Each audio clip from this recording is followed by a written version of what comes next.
امروز اومدم قلات یه سر به این روستا بزنیم.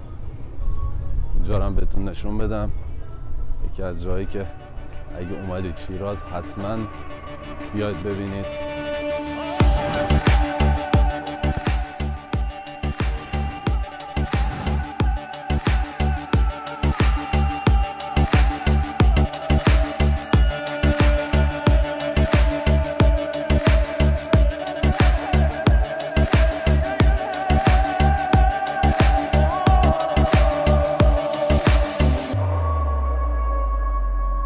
که خوردم از دهان بندی در این دریا، در این دریا.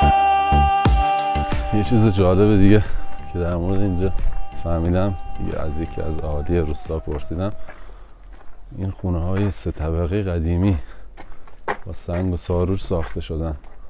3 طبقه تو این روستا، عجیبه عجیب.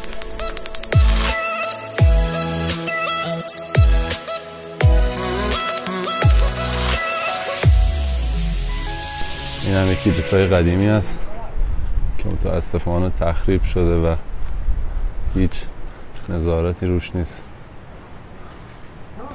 خب این مسیر رو ادامه میدیم که برسیم به آبشار.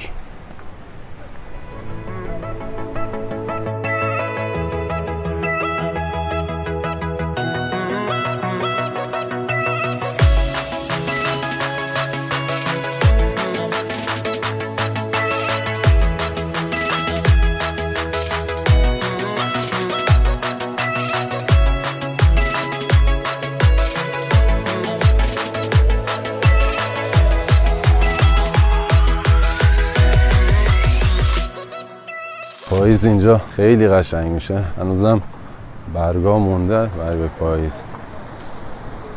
فوق‌العاده میشه اینجا.